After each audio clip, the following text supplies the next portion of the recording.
Welcome to the InvestHER podcast. I'm Liz Faircloth. And I am Andressa Gideli. Today, you have a special minisode about 3 top mistakes a lot of real estate investors are making when it comes down to short-term rental, Liz, and they're losing a lot of money, or they're leaving a lot of money on the table. And here's what's happening. In today's competitive market, understanding what's going wrong will differentiate you from other investors. And in this episode, I'm going to share with you the top 3 mistakes I just saw in an Airbnb that I rent out. I love it. All right, Liz. So number 1, pictures. And here's the thing. Here's the deal.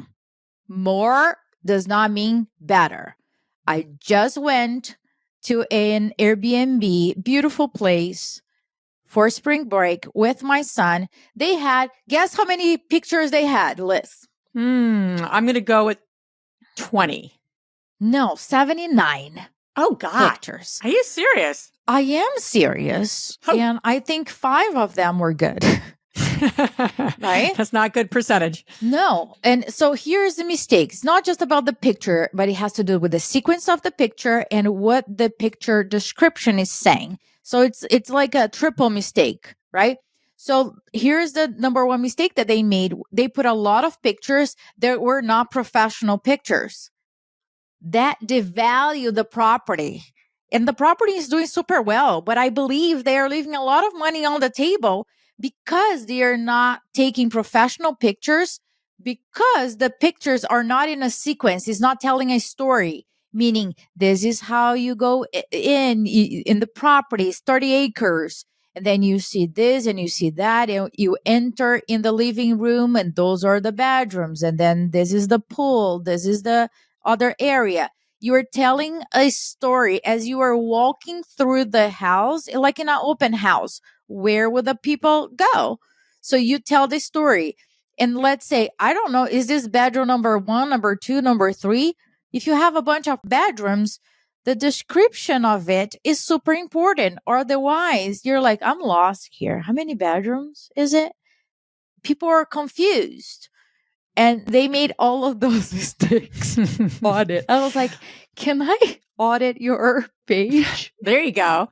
I want to just jump in here because I think what you're saying is really, really important for everyone listening. When like rents are going really well and sales are going well, we saw this at a recent hotel. I'm not going to name any names that we went to. When things are getting booked out, my belief is that some owners really start to slack on the fundamentals. And that's actually when you really need to do the fundamentals, especially so you can keep the rents coming in and bookings high. And I think that's the biggest mistake that people make, whether it's the pictures or whether it's the maintenance of this particular hotel that we were at. I think people get a little sloppy. They get a little lazy when they see the money coming in. And that's exactly when they really need to double down on the fundamentals. Taking care of a property like maintenance is like 101. Taking really good professional photos of your short-term rental, 101. We're talking 101. And I think that's the biggest mistake so many investors make. And then 3 months later, they wonder why their bookings are going down or the rental income is going down. Well, take care of the fundamentals. So number 2 is communication. Hi, Jesus, man. I think if I got like a welcome was a lot. It was sad. It was like, what did you get? Did you get anything? I got an automatic welcome, but there was no directions or descriptions or what can I do around. There was not a hospitality feeling of it. I feel that Airbnb short-term rental, it's all about the level of hospitality and the experience that you go through it. In my head, I was like, do they really care about it? But for all of you, here's where you're leaving money on the table if you don't do this. The worst reveals happened after people leave and when majority did not even communicate that to the host. Okay. Why that happens? Because there's not a open communication between the guest and the host during their stay. So not just the welcome communication is important to have, but in the middle or the day after. Hey, I hope you had a good night of sleep. Just want to make sure, is there anything that I can do for you? Please keep me in mind. I'm always here available to answer any questions and fix anything that needs to be fixed. Like, open the door of communication. Otherwise, you're going to get a review that is not that good about something like, oh, missing freaking salt or whatever, which was my situation. Salt's important. Basic, right? I mean, 101. But it's fixable. It's fixable. A bad review, it's not fixable. You're going to have to swallow that. And in this case, they were fine, but they need to prevent things from happening. And opening this communication is essential. So it's three parts of the communication: is that the beginning and the middle and the end. Because the taste in my mouth about that experience will also propel me to live a great review. So it's the whole package. And now there's no goodbye. There's only like, hey, don't forget to put the trash out. Like, whoa, what's going on here? Right? And that's a big mistake. I do believe that you would make a ton of more money when you have a high level customer service, hospitality mentality with your short-term rental guest. That is a done deal. And I think that it's not a given. A lot of people are not doing it. And I think that a lot of investors should really consider that level in order to make even more money that they are doing right now. All right, let's go to the third one, Liz. all right. Don't laugh at this, okay? So, All right. I do get it that many times you're starting out a real estate investment business and this is your first property and you got furniture from IKEA and from your freaking neighbor, from your mom's basement and from Facebook Marketplace or whatever, and you're just doing your best. I get it. Great. As you start making money, it's very important for you to really make sure that the furnishing and the decoration and the freaking utensils are available in good quality. I'll share my experience with you. Yeah, I'm curious what you mean by good quality, because that's a very, loaded term. Yeah. So. Well, think about it.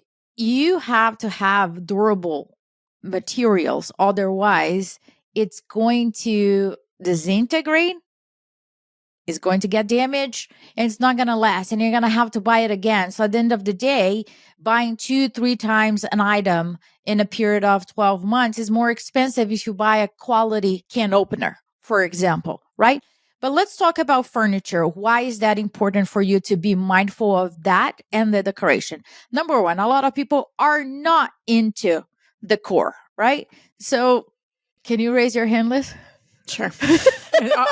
That's mean, but I am not into decor. Although I have to say, you told me that. I'm so People bad at don't decor. come for me. Liz Don't told come me that. for it's true. I am not good with decor. That is a fact. There's a fact. But hear me out on the short-term rental that I went. The bathroom was Asian decor, beautiful paintings, all Asian decor, right?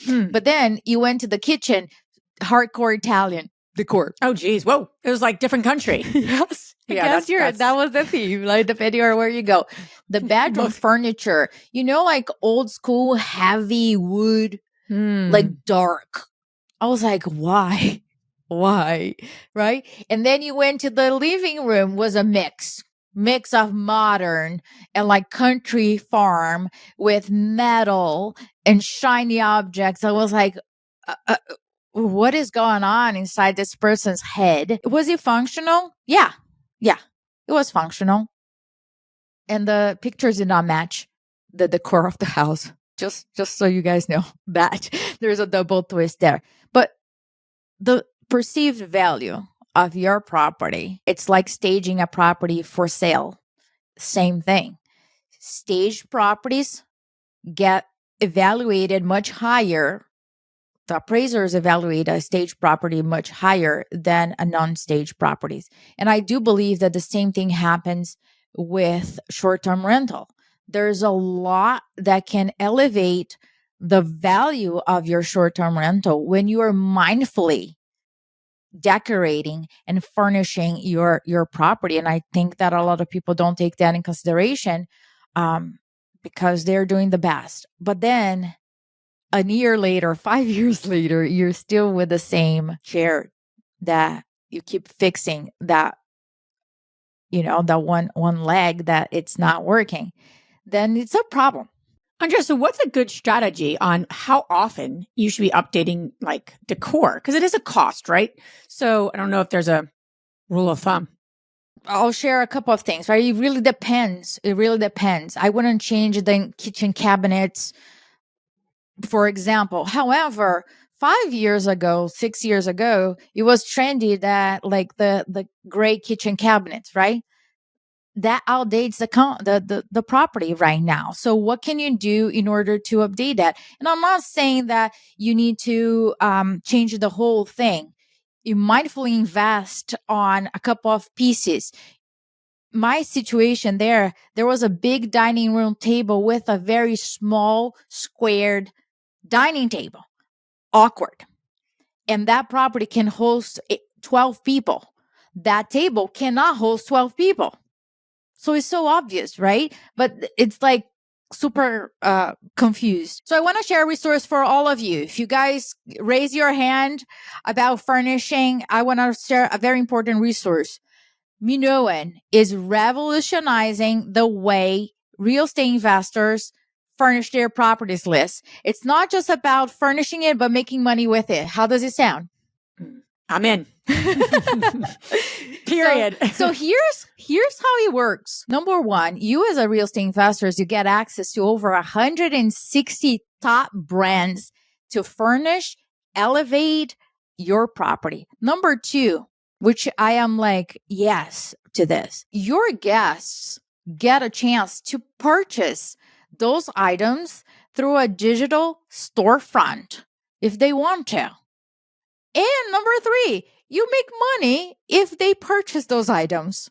So it's a win-win. The best part of it, you can track all your orders, all your invoices in a single place. And for all of you that are listening, go to minoanexperience.com/investher and you're going to get $25 on your first order. All right, Liz. So just recapping. Number one, please make sure you take pictures, you tell a story, and you put descriptions on that. Number two, talk to the customer. Send messages to your guest and have an open communication. Number three, furnish the property. You will increase the value and not leave money on the table if you do those three things. Let us know how it goes. Thanks so much. Thank you so much for listening.